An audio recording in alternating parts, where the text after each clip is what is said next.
it's all about the clap back. Get your boss whack, premier's funeral on Snapchat. You now tuned into the bag. I'm just pulling up, I don't know what this money been doing to me. I just been buying foreign cars and blowing bands on jewelry. And I'm pulling up with that. What's good, y'all? Fist Vegas, the hardest voice of sports. Go ahead, hit that like button and subscribe to the Fist Schooner while you at it. Y'all know what time it is. If you ain't with it, you best get with it. Now let's rock. Listen. Shout out to Ravens Nation.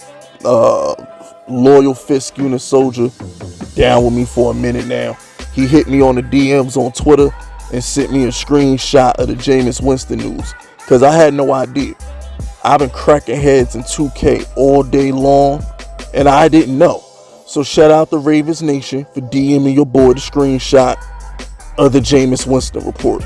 So y'all should go follow me on Twitter while I'm small, because while I'm small, I can respond to y'all. When I get bigger, I ain't gonna pay y'all no fucking attention. So y'all better holler at your boy while I'm small. But anyway, let me clear my throat. Shout out to you know what? Yeah, shout out to Sean Payton. I was gonna say shout out to Jameis Winston for being patient, but shout out to Jameis Winston too. But shout out to Sean Payton primarily because you know what? Sean Payton is a sneaky ass dude. I didn't believe it, but there's a lot of Saints fans in my comment section who were like, yo, Fisk, we know Jameis is better. They're only going to start Taysom Hill because they don't want Teddy Bridgewater to happen. They don't want Jameis to get a big contract like Teddy Bridgewater did. They want to keep his value down. A piece of me was like, I wasn't sure. I thought it was Sean Payton's ego. I thought he had been dying to see Taysom Hill and, you know, things of that nature. I was more along those lines. But you know what? Now that I think about it, didn't Taysom go 3-1? So Taysom went 3-1 when Brees is out. Jameis would have probably went 4-0 and thrown like 6 more touchdowns than Taysom did. So it's just like, yeah. Now that I think about it, he's sneaky like a fox. That's actually smart because now Jameis doesn't have a market. So now he's more inclined, especially when Drew Brees retires, he's more inclined to go back to New Orleans. So shout out to Sean Payton. I mean, damn. I mean, that's a well executed plan, because my whole thing is you kill 2 birds with 1 stone. You don't have to worry about upsetting Taysom Hill because you're like, oh, well, damn. You never gave me a chance, coach. You never gave me a chance, coach. He gave Taysom Hill a month. Now he can say, you know what, Taysom, gave you a chance. We don't like what you see. We like what we see, but you're not that guy. So now you can put Jameis in with a clear conscience, and you don't have to worry about upsetting the apple cart. Also, you can also put Jameis in and not piss off the team, because Kamara, Michael Thomas, Emmanuel Sanders, a lot of the veterans in the Saints locker room did not want Taysom Hill to start. So this is a good way for Sean Payton to keep his locker room intact, because if Drew Brees retired and they said they was going to start Taysom Hill, there'd be a mutiny. I mean, there'd be a straight up mutiny in that damn locker room. So, you know, it's good for that. Also, you know, it's like the dude coached against Jameis for 5 years. He's played against Jameis, 8-10 times? And now he's seen him in practice for a whole season in his offense. Sean Payton knows what he's going to get out of Jameis. He knows what he's doing with Jameis. He knows what he's going to get out of Jameis. He's cool. Jameis is going to pick up and actually elevate this offense, because Drew Brees can't push the ball. So next season, when Jameis is the quarterback, the Saints offense is going to be even more devastating. So I'm looking forward to seeing that next season. Now, curious to what kind of contract they give Jameis, because the thing is, it's easy to bring Jameis in on pennies this year because you knew Drew Brees is here.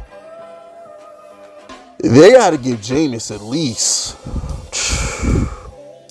15, because he's not gonna start for anything less than Taysom. So Taysom is getting what, 7-8 million, I think. Didn't he get like a 3-year, 20-something million dollar contract, Taysom Hill? So my thing is with Jameis is you're gonna have to give him at least 15 just to start. I mean, because a low end starting quarterback is Teddy Bridgewater. He got 20. So you got to give Jameis at least 12 to 15 on a prove-it year.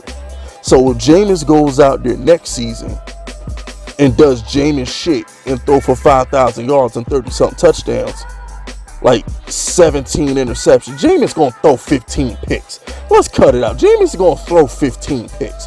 He might not throw 30 again because he's not playing for Bruce Arians and the Saints. The Saints actually have a run game and throw checkdowns. So Jameis ain't going to throw 30 picks again. He going to throw at least 15 though.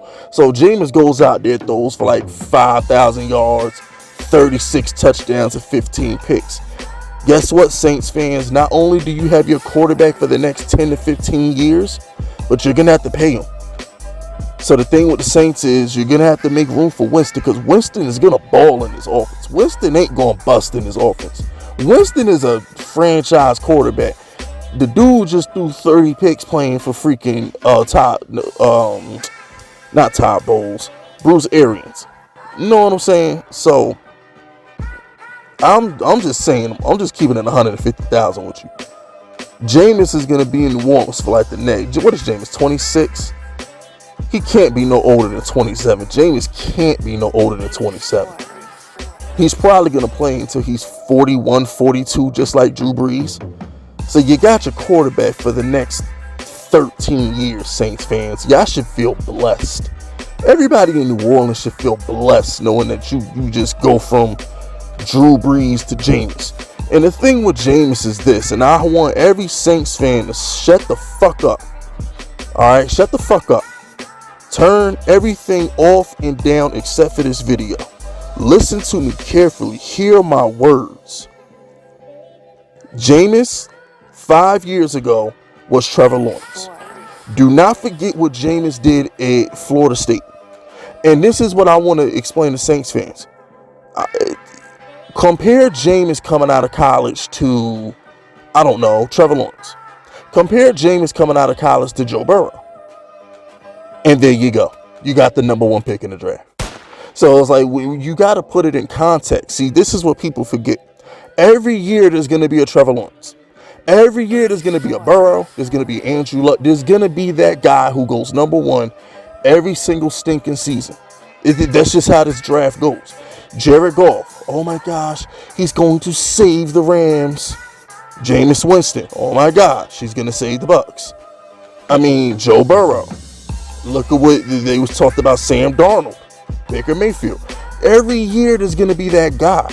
So if you're the Saints, you look at it from this perspective. If you're a Saints fan, damn, we got that dude Jameis who was damn near unbeatable in college 5 years ago, won a national championship game. How many games did Jameis lose in college? Like 2, maybe 3. Jameis really didn't lose in college. So my whole thing is that's what you have. You have a Trevor Lawrence right now. Duh. That's how you have to look at it. I don't understand why people don't look at it that way. It's like people are in love with the unknown. Kyler Murray. There's a Kyler Murray. There's a Baker. There's a Goff. There's a Jameis. Every year there's going to be something. You got the guy, and he's been in your offense. So Saints fans should feel blessed. But that's it. That's all. Subscribe to the unit if you rocking with me. My name is Fitz Vegas, and I approve this message.